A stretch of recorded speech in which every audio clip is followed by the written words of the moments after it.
예, 반갑습니다. 예, 중앙대학교 유정영 교수입니다. 그래서 오늘 이제 제가 말씀드릴 내용 자체는 4차 산업혁명이라는 것과 이제 한국의 이제 콘텐츠가 어떻게 결합을 해야 되는가 하는 내용을 중심으로 해서 말씀을 드리겠습니다. 그래서 먼저 이 4차 산업혁명에 대해서 오늘 이제 쭉 말씀을 드립니다. 4차 산업혁명의 본질 얘기를 먼저 좀 말씀을 드리고, 과거에 우리가 이 IT 강국으로서 한국이 어떻게 해서 성공했는가에 대한 우리가 분석이 좀 필요합니다. 지금 4차 산업혁명에 대한 이슈가 나올 때 지금 또한 굉장히 우려스러운 어떤 하나의 흐름은 굉장히 어떤 유행처럼 4차 산업혁명에 대해서 우리 한국이 그걸 빨리 받아들여야 된다는 당위론적인 이야기가 너무 좀 많이 있습니다.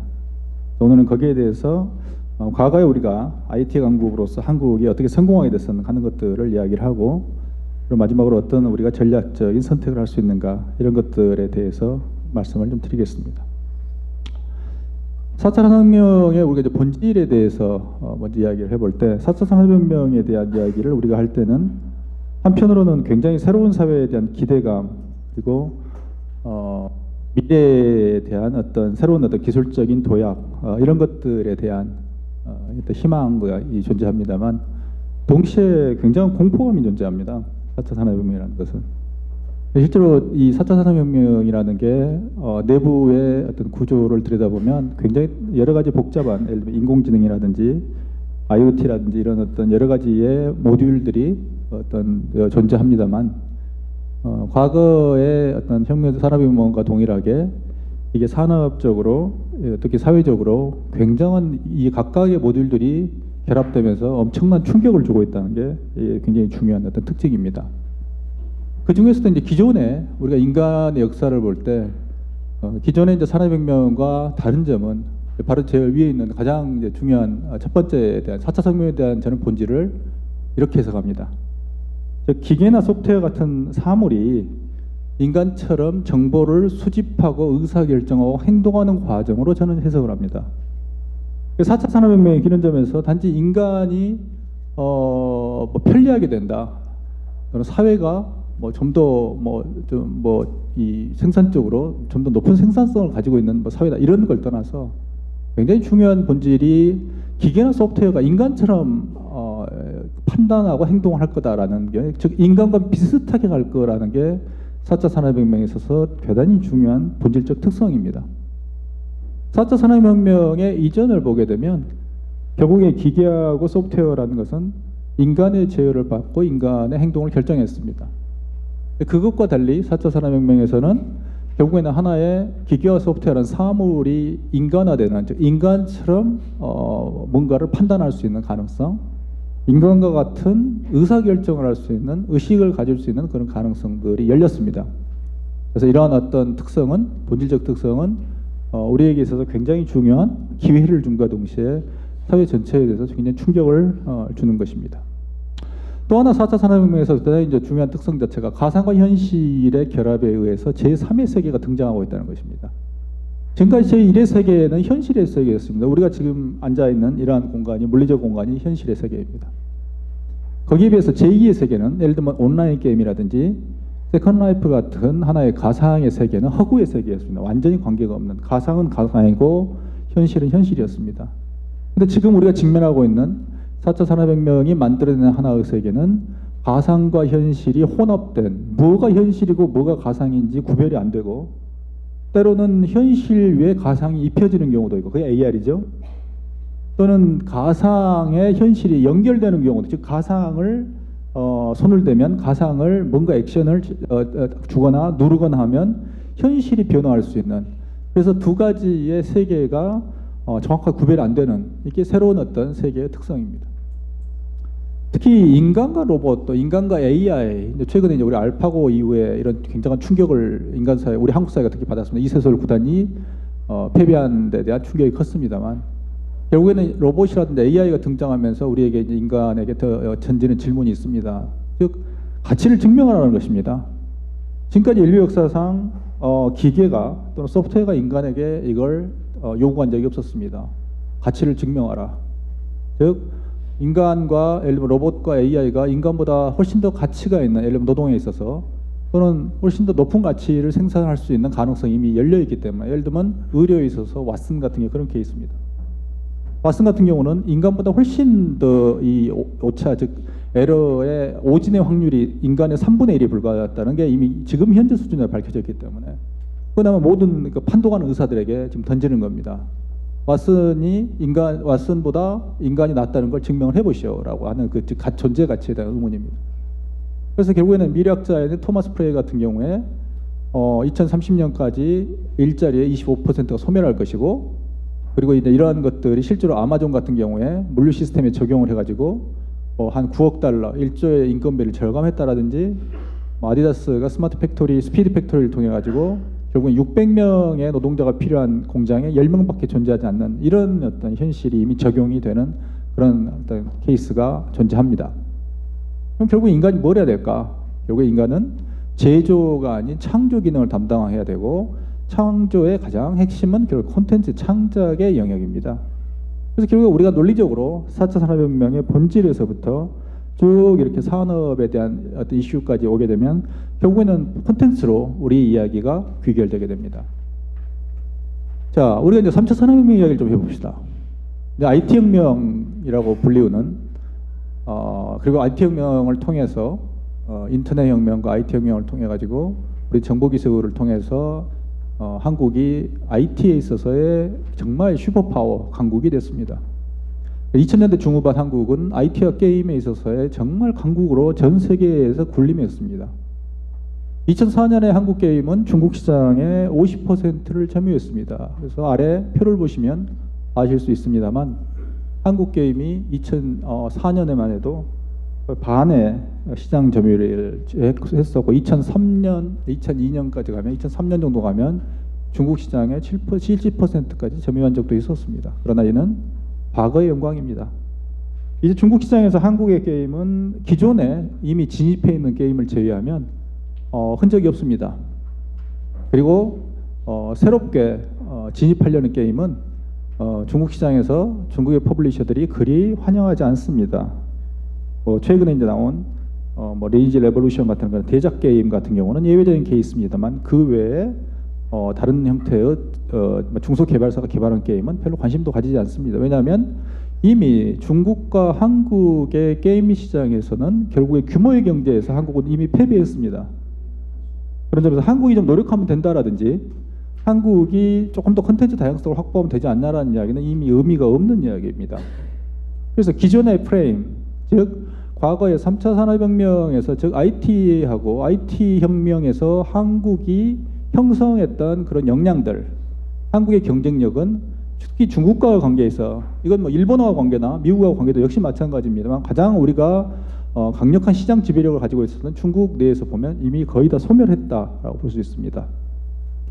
자, 4차 산업혁명에 대한 우리가 이제 문명사적으로 좀 해석할 필요가 있습니다. 이게 도대체 뭘까? 왜 그렇게 우리에게 있어서 기회와 동시에 위협일까? 하는 것들을 좀 생각할 필요가 있습니다.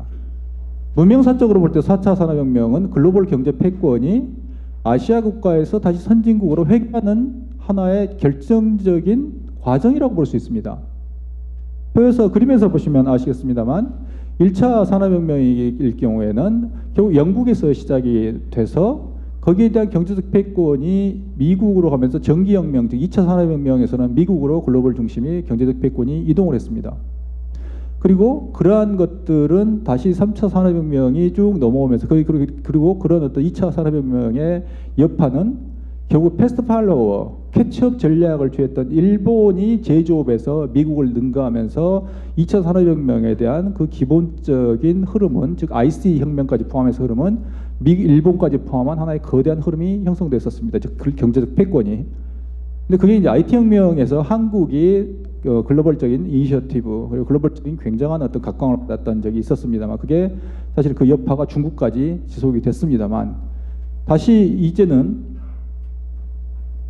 4차 산업혁명이 진행이 되면서 그러면 이제 우리는 뭘 해야 될까? 자, 이런 어떤 즉 문명이나 경제적 패권이라는 게 즉 서진하고 있었던 경제적 패권이 갑자기 다시 돌아가 버리는 즉 일본으로 돌아가고 미국과 유럽이 특히 미국이 다시 그 주도권을 쥘지도 모르는, 그리고 실제 현실적으로 지금 패권을 쥐고 있는 이런 상황이 좀 되고 있습니다. 이게 우리에게 있어서는 굉장히 이런 어떤 문명사적인 해석을 우리가 하면서 고민해야 되는 상황입니다.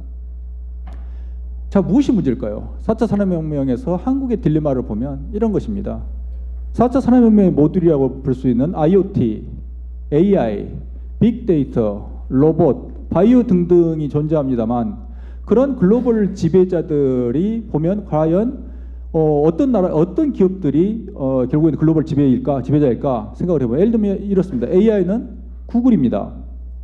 IoT는 GE 같은 기업이 글로벌리 강력한 1위를 차지하고 있고요. 빅데이터는 아마존이나 IBM 이런 회사들이 지배력을 가지고 있습니다. 로봇은 혼다나 토요타 같은 이런 회사들이 로봇에서 강력한 경쟁력을 가지고 있습니다. 우리가 그런 산업적 경쟁력을 가지고 판단해 봤을 때, 이건 이제 IITP에서 냈던 데이터입니다. 2015년을 기준으로 해서 미국 기술을 100으로 했을 때 비교를 해보면 한국은 2.6년이 뒤쳐져 있고, 일본은 1.7년 정도가 뒤쳐져 있고, 중국은 2.9년이 뒤쳐져 있다는 그런 어떤 계산을 하고 있습니다.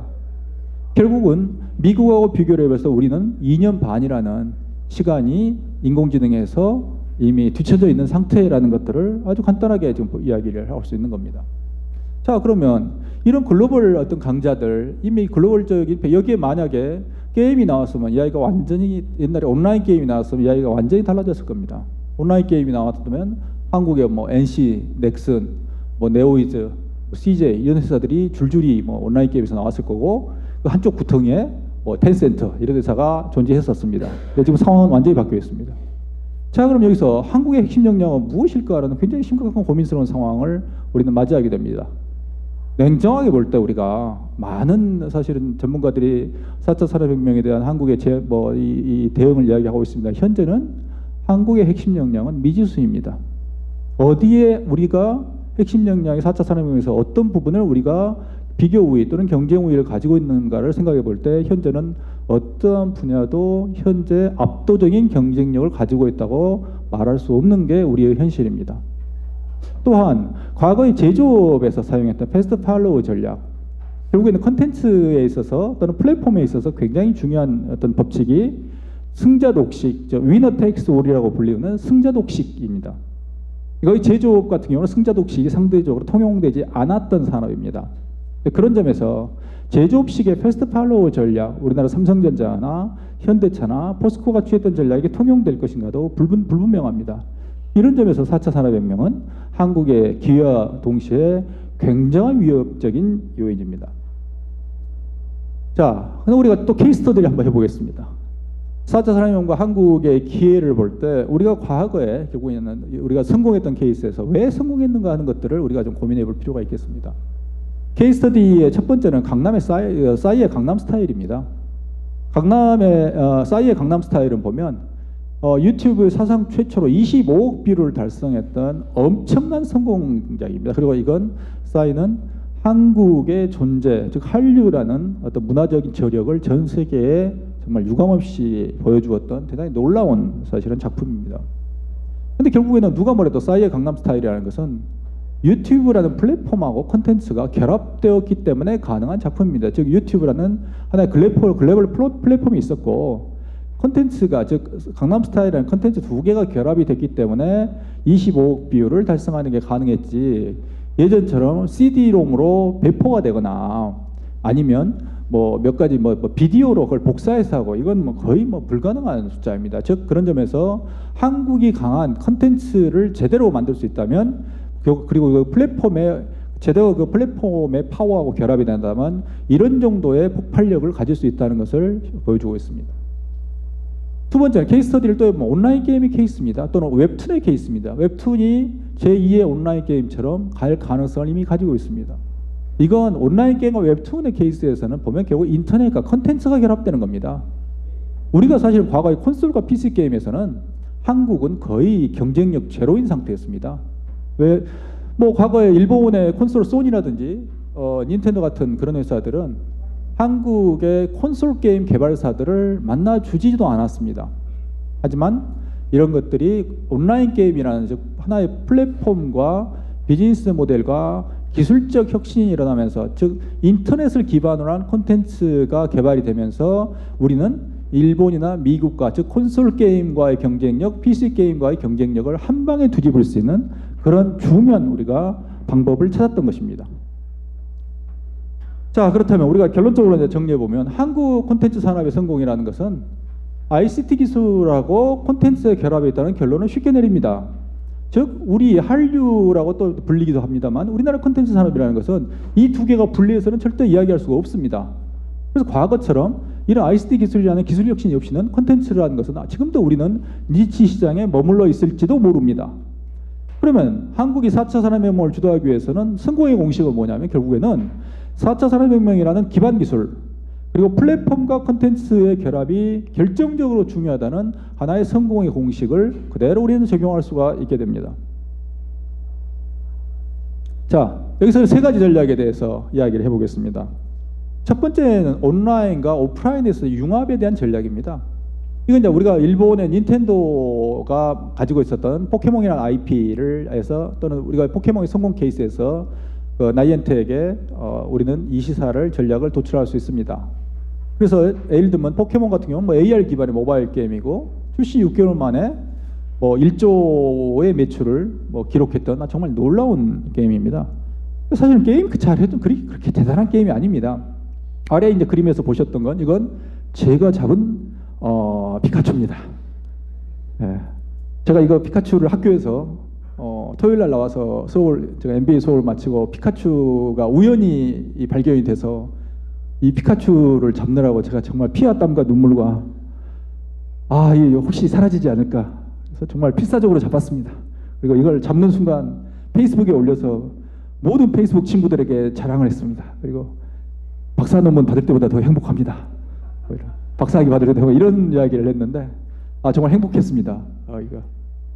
그랬더니 어떤 교수님이 제 페이스북에 한마디 딱 올리셨더라고요. 지금 그 포켓몬이 이벤트 기간이라 피카츄가 널려 있습니다. 뭐 지금 몇만 마리 널려 있는 것 같은데 그중 한 마리 잡으신 것 같네요.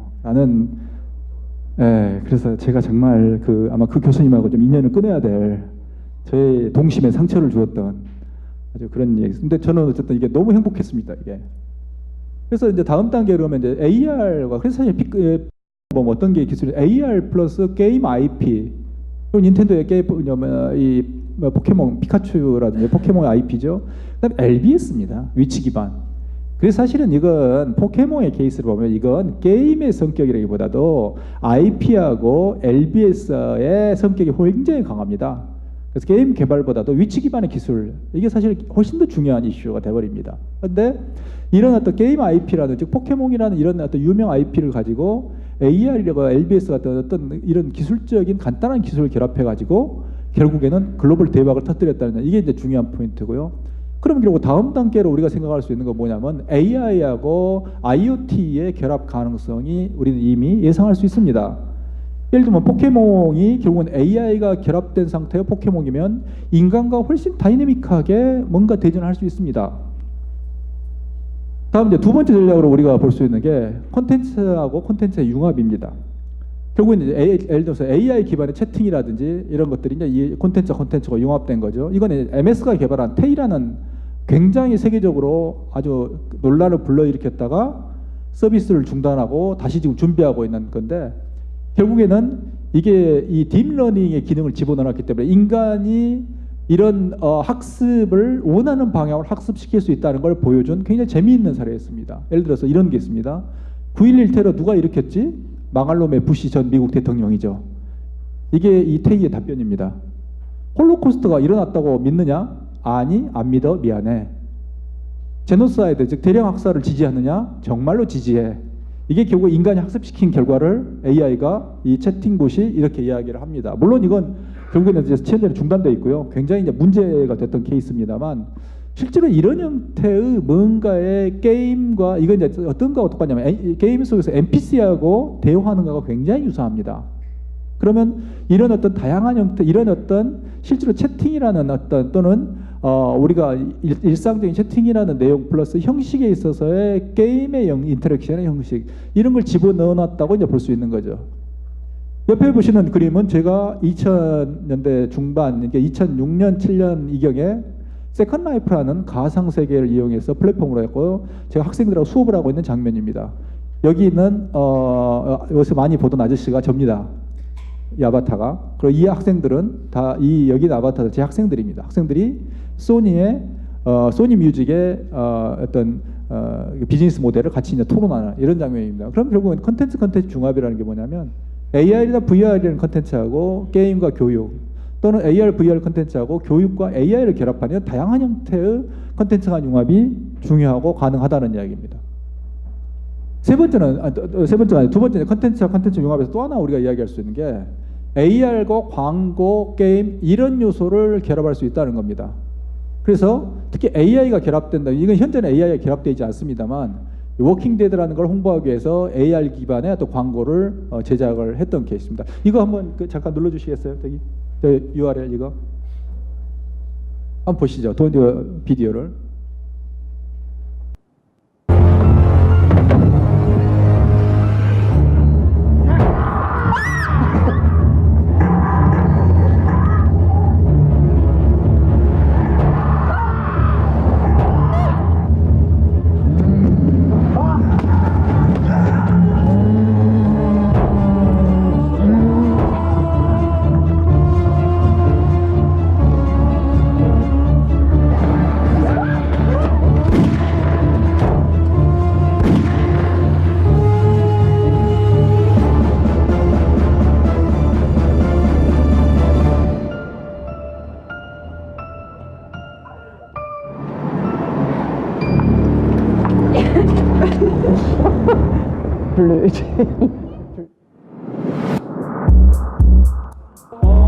됐습니다.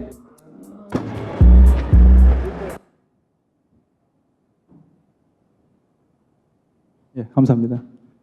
그래서 방금 이제 보시면 이게 AR과 광고를 결합한 건데 실제로 이제 거기에 게임적 요소를 가지고 있습니다.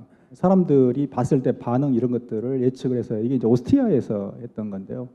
저는 이제 이거 광고가 보면서 굉장히 이제 참 잘 만들었다라고 보는데 오히려 제가 이제 이걸 보면서 첫 번째 걱정이 됐던 것은 사람들에게 알리지 않고 AR 기반의 광고를 스크린에 띄워가지고 놀래게 하는 건데 제 놀래다가 할머니가 넘어져서 다치면 큰 문제가 될 겁니다 아마.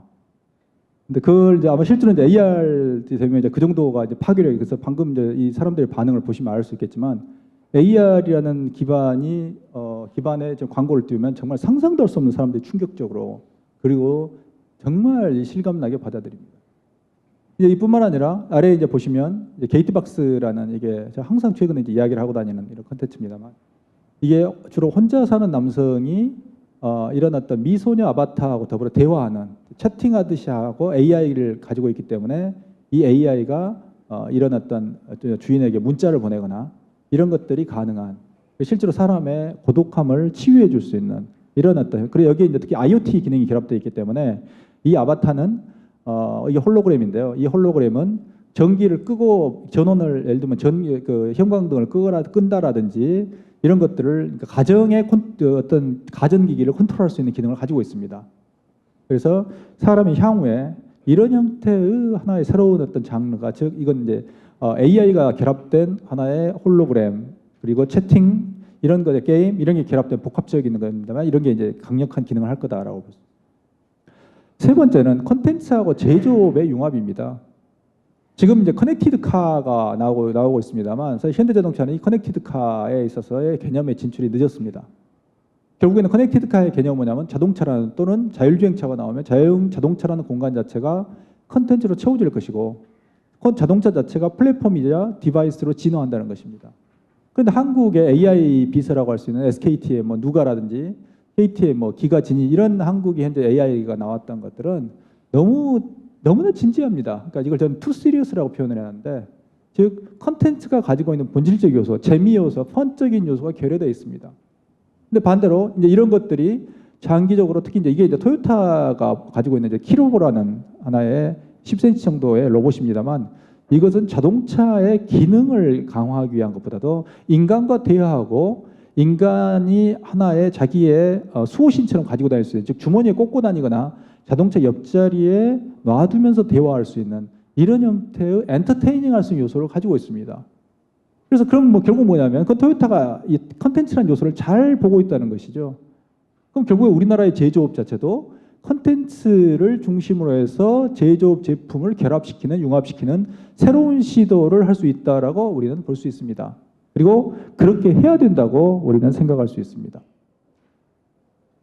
저는 이제 세 가지 전략에 대해서 간단하게 이제 말씀을 드렸습니다만 4차 산업혁명에 대해서. 근데 콘텐츠 산업에 대해서 제가 이제 마지막으로 항상 제가 주장을 하고 있는 뭐 8대 전략입니다만 어떻게 콘텐츠 산업을 혁신할 수 있는, 특히 이제 차기 정부에서 가버넌스 이슈가 굉장히 중요하기 때문에 거기에 대해서만 쭉 한번 목차만 보고 좀 넘어가겠습니다. 첫 번째로 제가 제안하는 혁신에서 콘텐츠 산업 혁신의 8대 전략에서 첫 번째 또 두 번째는 4차 산업혁명에 대한 역시 이슈입니다. 생태계를 정상화하기 위해서는 4차 산업혁명과 콘텐츠의 전면 결합에 의한 파괴적 혁신, 이게 굉장히 중요하다. 그래서 콘텐츠 기반의 4차 산업혁명의 실현과 타산업, 특히 제조업, 콘텐츠와 제조업 기반의 4차 산업, 콘텐츠와 제조업을 융합하는 4차 산업혁명이 이루어야 된다. 이게 다음 차기 정부의 첫 번째 전략입니다. 두 번째는 뭐 악법에 대한 그 철폐 이슈이기 때문에 이것은 이 기본적으로 콘텐츠 산업을 규제하고 있는 그 각종 악법을 철폐해야 된다. 이게 두 번째이고요. 세 번째는 불공정 행위입니다. 조금 전에 이제 총장님께서도 이제 이 산업 구조의 불공정 행위에 대한 그리고 독과점적 구조를 이야기를 하셨습니다만 저도 그 점에 대해서 전적으로 공감합니다. 그래서 독과점적인 불공정 행위를 조사할 수 있는, 즉 사법경찰권을 보호해야 할 수 있는 감독기관을 설치해야 된다. 특히 중소개발사하고 유통사 간의 불공정 행위를 방지해야 된다라는 거고요. 네 번째는 특히 콘텐츠 개발과 유통을 좀 분리해 줘야 된다. 그래서 지금 가장 이 문제가 지금 굉장히 이제 영화 쪽에서는 이미 지금 입법화에 대한 논의가 시작됐기 때문에 지금 이미 의원 입법을 발의한 것도 알고 있는데 영화 쪽에서 그래서 개발과 유통을 독점함으로 생기는 그런 어떤 독과점적 폐해를 빨리 해소를 시켜야 된다. 네 번째입니다. 다섯 번째는 R&D에 있어서의 과거의 기존 정부의 R&D처럼 공급자하고 관료 중심의 R&D에 대해서 혁파를 해야 된다. 여섯 번째는 결국에는 10만 명의 스타트업과 개미 창작 군단을 뒷받침하는 실질적으로 작동할 수 있는 그런 펀드를 만들어야 된다라는 이야기고요. 일곱 번째는 가버넌스에서 중요한 게 컨텐츠하고 ICT. 오늘 결국 제가 이제 말씀드린 게 컨텐츠하고 ICT는 결합을 해야 된다는 걸 계속 말씀드리고 있는데요. 특히 컨텐츠하고 ICT를 담당할 수 있는 신규 부처가 설치가 되어야 되고, 그리고 그런 전제 조건은 적폐청산과 인적청산이 전제가 되어야 된다. 인적청산 없이는 아무것도 안 된다라고 생각합니다. 그래서 문화부하고 미래부라는 어떤 조직 자체의 조직적 재편하고 콘텐츠하고 ICT를 통합하는 이런 게 큰 그림이 돼야 된다라고 보고, 여덟 번째는 코카하고 나이파를 통합한 후에 기능별로 재배치하고 글로벌 지원센터 기관을 설치를 해야 된다. 그래서 오늘도 굉장히 이제 중요한 이슈가 이제 4차 산업혁명 이후에 결국에 4차 산업혁명에서 콘텐츠가 전면 결합한다는 거 뭐냐면 새로운 혁신을 일으킨다는 이야기입니다. 기존의 3차 산업혁명과 같은 연속적 혁신은 이미 수명이 다했기 때문에 4차 산업혁명에 있어서의 새로운 혁신 동력을 만들어내고 그걸 통해서 우리가 또 한 번의 도약을 해야 되는데 그걸 위해서는 일곱 번째, 여덟 번째 같은 정부하고 산하기관의 가버넌스가 대단히 중요하다. 그게 일곱 번째하고 여덟 번째 이야기가 되겠습니다. 예, 제 이야기는 이상 마치겠습니다. 감사합니다.